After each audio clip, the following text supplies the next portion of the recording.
Welcome back to First Light, the podcast where we explore what it really means to rise and transform. Today, I'm once again turning the mic over to someone who's not just part of the story, she's one of the biggest reasons for it. My wife Amanda is back as guest host and asking the questions. If you've heard her on previous episodes, you know she doesn't hold back. Expect real talk, honest moments, and a deeper look at the journey from the perspective of the person who sees it all up close. Let's get into it. Are you ready? Yep. All right. Well, thanks again for inviting me back. I always love these episodes. It's good to be here. Thanks for coming back. Yeah. So I thought now would be the perfect time to have like a check-in and see what life is like lately. You know, as we're transitioning from the chaos of summer back into school, we're going to have routines, schedules. It's a good time to look back over our summer highlights with your training schedule, family vacation, work, and all the things. So you ready to get into it? Absolutely. All right. So tell me what your training has looked like the past couple weeks. I know you're gearing up for something really big. So why don't you tell us about it? Yeah, well, we took our family vacation early this summer. We went right after school ended because I need to get back in time to really hit into the training. So I'm doing a 20-week program for my first full Ironman. That's impressive. Which is going to be November 16th in Arizona. And so, you know, obviously I've had a great base level of fitness for the last 2 years, but to really gear up for an Ironman is quite the undertaking.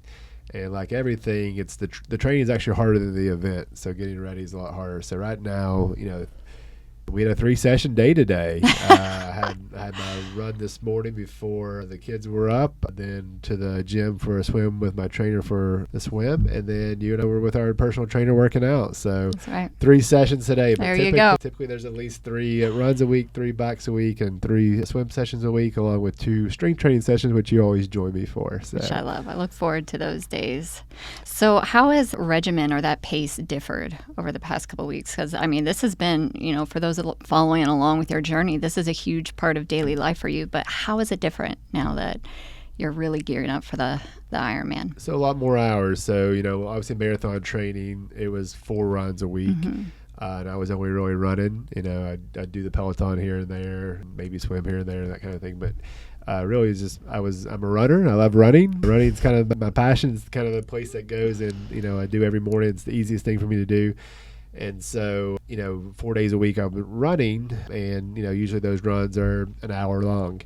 And so now, you know, on the bike, you know, this weekend is a 55. I'll end up doing 56 miles on the bike with a 3-mile run off the bike. So you're talking, you know, 3.5 hours on Saturday. Sunday's an 11-mile run. So you're talking, you know, over 2 hours running. So this weekend, you know, it was like a 6-hour block this weekend of training just on Saturday and Sunday. So just a lot more hours. That is a lot. And speaking of which, I feel like, you know, I see you come in and out of the door several times before the kids even wake up. You're transitioning from one activity to the next, and my hat just goes off to you. That's dedication. That's motivation. I'm really proud of you. Tell me about some of the challenges you've encountered. I mean, just trying to fuel your body has to be quite the undertaking. So walk us through what that's been like. You know, the one of the things I've always struggled with is nutrition, and you know, you call me I had that sweet tooth, and so our 9-year-old and now our kids, yes. Our 9-year-old has quite the sweet tooth. I'm always yelling at him for what his dessert options, and you have to remind me, well, you know, the example that you've set. So nutrition's always been tough, but you know, the hard part about training when you're trained as much is that you just burn so many calories. So I know the other day when you and I went to work out, I'd already burned like 3,000 calories by like 9 a.m. It's wild.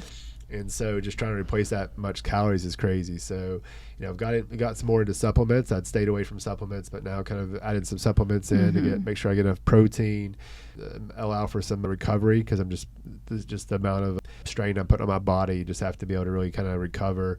I do spend some time with rest and recovery. Obviously, I'm a huge proponent of the steam room and cold plunge. Mm-hmm. But nutrition's obviously the thing that, you know, you've been making some amazing meals for me. I appreciate that. Having someone to help cook has been is spectacular. So a lot of protein, chicken and rice, and chicken potatoes, chicken and noodles. A lot of good I feel like you're constantly eating, constantly, nonstop. But do you take any rest days? Does that exist for you right now? So there's one rest day built in the schedule, but I don't necessarily take a full rest day, but I'll do one activity. So, for example, tomorrow's a Peloton day. It's going to be just kind of an easy ride. I think the other day I just had a swim. Like Tuesday was just a swim day. So for me, a rest recovery day involves usually just one activity instead of 2 or 3. So that's good. What about your running partner? I know that's kind of been challenging too. He's busy training for his own activities. How has that been? Has it been challenging for you? One of the coolest things about going through a journey like I've gone over the last 2 years is that just kind of who you surround yourself with. Yeah. So one of my good friends who did the 4x4x48 was also a guest on the podcast, Ed Ricci, is training for Boston. And what he's trying to do to qualify for Boston and what I'm trying to do to complete a full Ironman are 2 different things. And quite frankly, probably what he's doing is actually harder because of, he's got so much speed work to get faster in order to qualify for Boston. So quite the undertaking. So because we have kind of different training regimens, we've cut back to like 2 days a week of running versus 4 days a week to get it together. And so, but it's also, there's some good to it. It gives me some time alone where, when I'm with Ed, it's great. I love having Ed there and we get to talk and laugh and it makes the time go by much faster. But when I'm actually doing the Ironman, right, it's you. It's just you. It's just me out there on my own, Yeah. And so I don't have anybody to rely on to help get the job done. So it's building that mental toughness that I need. But we've also had some other people join us lately. I have a buddy named Aaron who's joined us on some runs, and he's been helping push. One of my good friends bikes with me every weekend. My swim coach also bikes with me every weekend. Another guy that I'll bike with this weekend. So, once you kind of get into this world of you start surrounding yourself with people who are like-minded, who are positive thinkers, who are pushing themselves, who are disciplined. Aaron and I met at 4:50 in the morning the other day to go for a run. I don't know how many people I can call or text, right. Especially from kind of some other circles that I've been part of, that I could call at 4:50 in the morning to meet me for a run. I'm so happy that you have them too, to push you and push each other. It's a big deal. Yeah, so really who you surround yourself with. I was talking to one of my team members the other day, is that you really have to be careful in that circle of influence and who you surround yourself with. And one of the best things that's happened over the few years of growth is just the people who I've surrounded myself have lifted me up, who have pushed me harder, and who have kept me on an amazing path. That's good. Where have you seen the most growth in your physical journey and training for this Ironman? Yeah, just the cardiovascular fitness, the endurance. Yeah. This morning, I was telling you when I got back from my run, I had just a 5 mile. It's supposed to be like an interval run, so it's supposed to be hard. So I think it was like a 45-minute run with the last 15 minutes where we're supposed to be like incredibly hard. You really push yourself. And, I was like low 10 for the first 2, kind of a nice little warm up, and then just crushed ChatGPT. I laid the hammer down, as it said.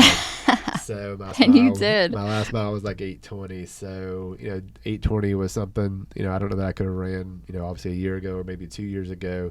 And so just, really just endurance. I mean, to be able to go do 3 activities in a day, to be able to ride 50 miles on the bike and get off and go run 3 miles, those types of things, especially at the paces. I can see from last year, it's been just over a year now since we did the half Ironman in Sandusky. I can just tell that my level of fitness is just at a different level now than it was, even a year ago. Yeah, excellent. Well, switching gears, let's talk a little bit about what family life has looked like over the summer. We had the opportunity to go on a vacation, and I feel like we've had some really good parenting wins. So why don't you tell us about that? Yeah, parenting is obviously a challenge. It is. It's a journey. You know, there's hills and valleys. I think one of the best things about this journey, this transformation, has been able to be more present for our kids and to be a better example and a healthier example. And so it's been great. So, obviously setting that example, becoming a runner, taking care of myself and being in fitness. Henry ran the Freedom 4 miler with me this year. I think this was his second year running. Yes, and he did great. He loved it. He was really motivated and inspired by you to do it. Did such a good job, showed up the starting line, and he ran the full mile by himself. And so I'm really proud of him that he's doing his fitness journey. One cool thing that's happened is that, they're eating better. We're not eating great yet. We're still working on the great, but they're eating better. They want to have a yogurt bowl every morning now versus, they've seen that's part of our routine, and now they're curious. They want to do that. Yeah, so, that's been great. But, we took the kids to the Pacific Northwest this year. A long, ambitious road trip. It was.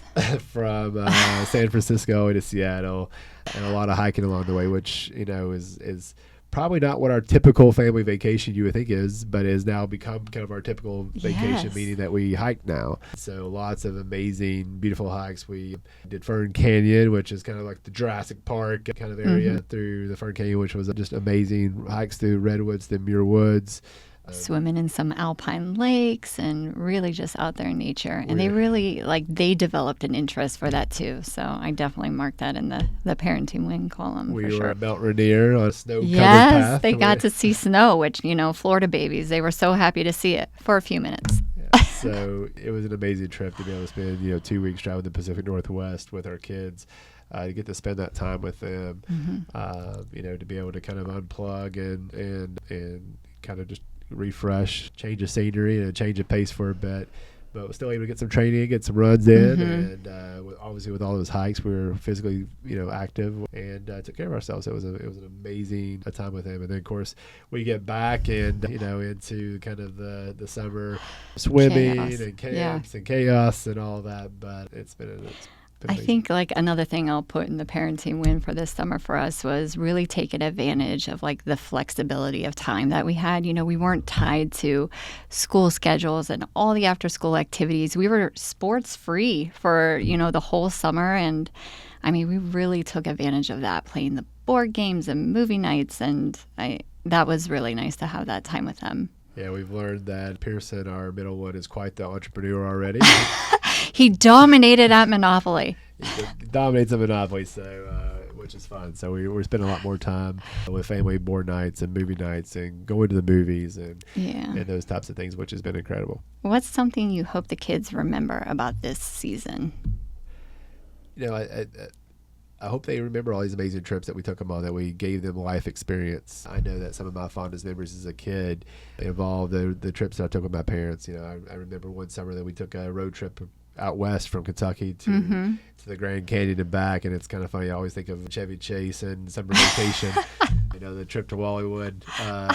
So always kind of what I think about when I think about that trip. But we did the Cowboy Museum, we did the Painted Desert, we did all those kind of things, and so that's I was young at that time, but I still remember it. So I know growing up as a kid, most of my memories with my parents involve the trips that we went on. So being able to take our kids on trips and give them these experiences is what I hope they'll always remember, and I hope they'll grow from these experiences and going to different parts of the country, going to different parts of the world, after like last summer's vacation, that they have those fond memories like I have traveling with my family. That's good. What's something you think the kids have taught you recently? A lot. So, we kind of talked about that. It was cool this summer, letting them experience so many things and seeing it from their eyes. So, for example, we did the Space Needle in Seattle, and Henry was terrified to go up the elevator. He's scared of heights. He was. And then, of course, it's a glass bottom floor.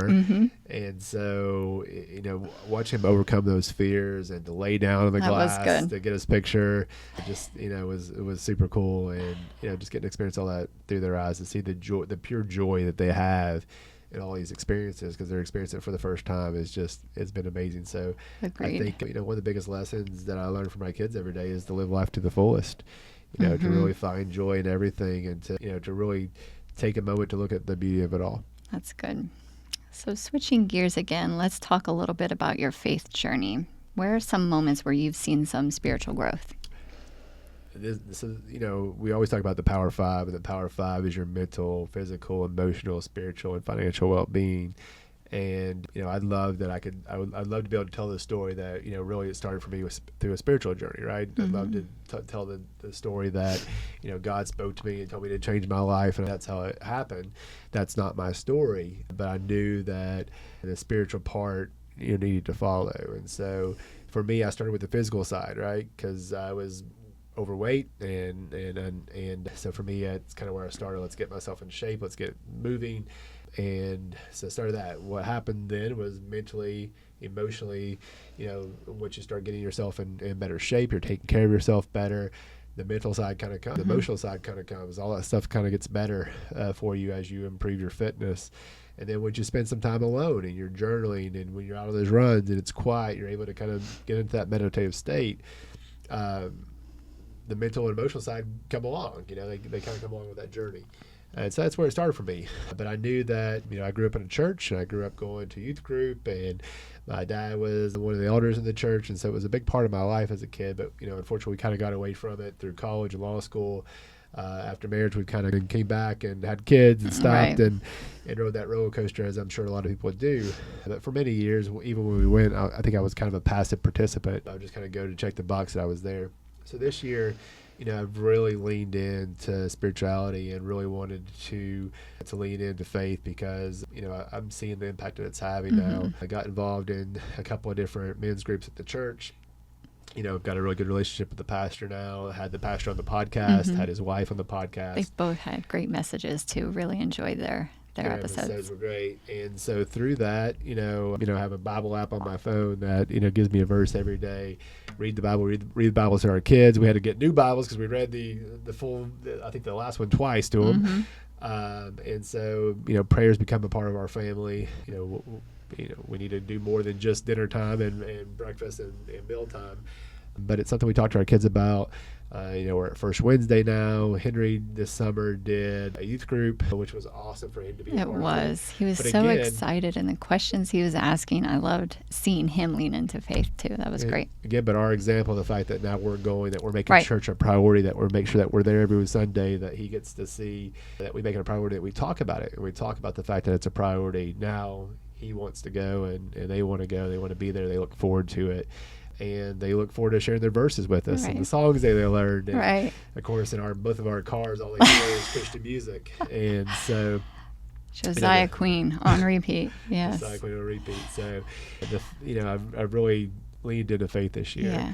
And I'm glad I did, because this year has been a trying year. The first half of the year, especially professionally, has been extremely challenging. And so be able to, spend that time in prayer and pray has been so powerful. And then, even, through the summer, we've had to make some decisions for our family. And, instead of just kind of leaving it to the chance or leaving it to our own understanding, we've leaned into prayer. We spent a lot of time in prayer about, what does God have in store for us and what's next in our lives.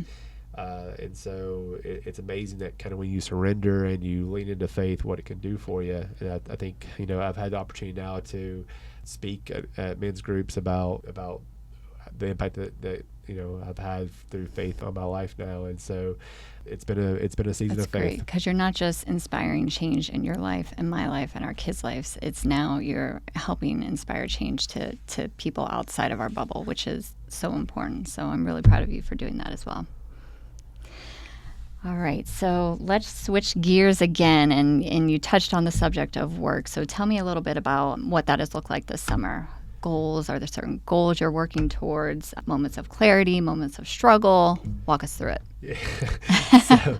So, work has been the biggest challenge, an amazing challenge. I'm really enjoying it. But whenever you're trying to grow a business and you're trying to do something big, most big things require a lot of work. And most big things that you accomplish in life are not easy, like running an Ironman. You can't just wake up and go run an Ironman. You're not going to make it. There's a lot, and there's challenges along the way. And so, you have to constantly work hard to get to that finish line. So at work, we've had some struggles. As you're scaling and growing, finances become an issue. And so there was moments there where, we're kind of on the brink of like, oh my gosh, are we going to be able to make it? And through faith, through hard work, through showing up, we've turned that corner now. We went from a year last year where there wasn't, frankly, any profit because we were investing so much into the firm that we made a big switch. We made a 12% swing. And so, we started focusing on our numbers. We learned our numbers in a big way, in a high level. We're constantly focused on those numbers now. But, there was a point in time where, our credit line was like maxed out. I'm like, oh my God, what are we going to do? We went to the bank, and the bank wouldn't give us any more money. And frankly, they were, said, well, we're not even sure we're going to renew your credit line. And then you're like, oh my gosh, well, what does that mean? And, oh, by the way, we'll renew it, but now you have to make some big payments, and payments we weren't expecting. So we had our back against the wall, and we had to make some tough decisions and had to figure it out. And we did. And the amazing part is we were able to secure a much larger credit line that now we don't use, and we haven't used, and we never had to use. And we've actually been continuing to make payments and pay down our other credit line because we did the hard work. We did the necessary work. And so that was definitely some challenging times where number one, I leaned into faith, and number two, I really had to kind of work hard and figure some things out to get us through this season. And now we've kind of gotten through that season. We're on the other side, and the momentum is amazing. But when you go from signing up, for us, at the time, 130 cases a month to now signing up, we signed up 479 cases last month. We're going to hit over 500 this month. Comes a lot to learn in a short period of time. And so, a lot of challenges this last year in work. It required us to do some reductions in force. It required us to do some restructuring. It required us to have some difficult conversations and make some difficult decisions. But we did what was necessary, and because of that, we've come out on the other side a lot stronger. So work has been a challenge, but now we're finding some momentum, some positive momentum. We just had almost our biggest month of the year, almost the biggest month in firm history. And so we've turned that corner. But, we leaned into things that we know work. We had this amazing weekend this weekend. Yeah, where tell us. We focused on our core values of one being growth. We were fortunate enough to have an amazing trial attorney out of the Northeast from New York, who happens to be the president of the Trial Lawyers Association, come down to do a training for our attorneys, which was incredible. On Friday, we had our firm barbecue. We were able to get our team together and really do some team building. And then on Saturday, we were able to make an impact in the community for Project Backpack and give out backpacks to kids families in need who were going back to school. So just an incredible weekend of growth and an incredible weekend of kind of building our team. And so it's great to see all that hard work come together, see us to overcome a lot of challenges together as a team and continue to build. And now we're back to that scaling back up, but this time we're doing it in a much healthier way, being led by finances, being led by HR, being led by the data that we know we have to have. We're a part of a masterminds group where we have to put our numbers out in front of other law firms. And that's been powerful because it's made us be accountable to our numbers and know our numbers, which has led us to improve it. What gets measured gets improved. What gets measured and made public gets gets drastically. Definitely. Good. So I think last time we spoke, we talked a little bit about you writing a book. Where are you in that journey, and when can we expect to see that? So that's been one of the things that kind of got pushed off. It's coming, and we're back on track, and it's going to be out hopefully, and maybe even on schedule. But as you grow, you go through all these changes. There's lots of struggles, and in this season of struggles where we were with work, it made the book scary. One thing about publishing a book or putting a book out there, especially with what we're trying to do, is that if it doesn't go well, it's a failure, right? But it's also a public failure in a big way. And so, when you're thinking about doing this, you got to set that aside and put that away. Definitely. But for so many reasons, I couldn't. I was too scared. I let fear take over. I let that anxiety come back in. So this was one of those places that, I had to kind of grow through. And so I had to meet with my writing coach, and she snapped me out of it. That's good. And I was able to share the book with my inner circle, who's been able to review it and kind of help me and give me some confidence. But definitely there was a lot of self-doubt in there about, it's scary. It's a scary thing. This challenges you and your mindset on so many different levels, and it's definitely part of, this transformation that you've been a part of, because, we've talked about how you define success or failure in the past. And I think if you strictly look at numbers, that would be completely unfair, because you've also told me part of your why is to inspire change. So regardless of what numbers say, the fact that you are willing to put your story out there in the hopes that it inspires one person to change your life, that's a win. That is such a big win. Well, and that's been one of the books this year that really kind of transformed me, was The Gap and the Gain. Right. And living in the gap, and I was living in the gap. It's funny, we're talking about kind of tells. I have a lot of tells. A lot of people know my tells. They're used to pick up on my tells. But one tell I was telling my team about is if I don't shave and I have a beard, it's usually because I'm not in a great place mentally. I'm just not in the best place. And it's so true that when you're not in a good place, what's the first thing that goes? Taking care of yourself. Mm-hmm. For a lot of so people, true. For a lot of people, when they're not happy or not healthy, they stop taking care of themselves, and they let let the way they look kind of go down. And so that for me is always a big sign that there's something going on. And so I had the stress of work, and then I had the doubts of am I a good enough leader? Am I can I do this? Can I make it? And then also I'm trying to put out a book. Well, things are not going great here, and I'm working so hard to get this in a good place. Well, should I really be doing this? And so, you start making all these excuses for, why not? And so one of our favorite things now is... And we learned this from Pastor Ben, and I am adopting it in every aspect of my life. I've already asked you this several times this week since we heard him say it. If not you, who? If not now, when? I love it. It's so true. I just throw up this sign now, and you know what that means, the 2 fingers. Like, those are my 2 questions for you. So with the book, if I don't do it, who's going to do it? If I don't do it now, when am I ever going to do it? And so I had to get out of my own way and clear some of that negative thinking out of the way, and just realize that my why, the reason why I'm doing this. And so we're back on track. Good. Not that we're too far off track, but there was 3 weeks there where I was ignoring my publishers and my editors and my coach and saying, I don't have time for this. I don't want to deal with this. And so, a little 3-week delay. But fortunately, in this process, we built a delay period in there, so we should be on track. That's good to hear. So let's just talk about life in general. What's like the one thing that's keeping you going this week? We had a really cool night at First Wednesday this week where it was the youth takeover, and there was 5 of the youth group members who got up and did their testimonials. It was so great. I was so impressed and inspired by them. Just to see these kids that were able to get up there and share their faith and share some what God had put on their heart to a big room was, gave me a lot of confidence. And so, one of the things they talked about that kind of rang true is finding joy in God. And I think that's been so true for me, is that's where I find my joy. We get joy from external things too, like our kids and our spouse and all that stuff. But really, it comes from Him. And so there's a lot that keeps me going, but honestly, faith and prayer has been one of the biggest motivators now. And so it's so important. I want, Henry has made his decision, and we're working through that with him and making sure that this is what he wants. But that gives me a lot of joy to see our kid who's asking these questions and going through these things. So it's definitely a big part of the season I'm in.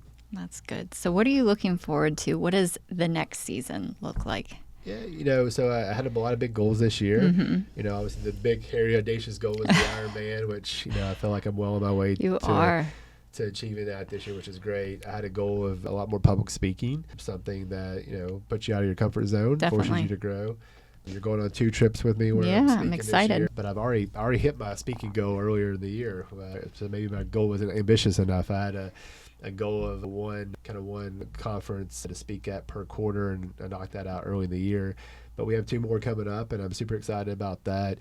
Talking about some different topics too, which is cool. So one is going to be more about AI. Our firm has really leaned into AI and adopted a lot of AI, which has been so fun to learn. And so our firm's doing a lot of big things with AI. So one of the talks is going to be a lot about AI. I've already done one of those this year as well. And then the other is about culture and firm culture, and learned a lot of lessons over the last couple of years, but this last year too, about culture. And so I'm really excited to be able to talk and share that message as well. That's good. Well, that's all I have for you today. So thanks again for inviting me back on the podcast. This is always a lot of fun for me, and I love hearing about your journey, and I can't wait to see where you go next. Awesome. We got a lot of things to cover, and I look forward to having you back, getting you back on a regular cadence. These are some of the most listened to episodes, and I think it's a lot of fun. New to you. So thanks. All right. Thank you. Big thanks to Amanda for stepping back into the host seat and for continuing to be my greatest supporter, challenger, and truth teller. And to all of you listening, thank you for coming along with us on this journey. If today's conversation gave you something to think about, share it with someone else walking their own path. As always, I'm grateful you're here. Until next time, keep shining your light.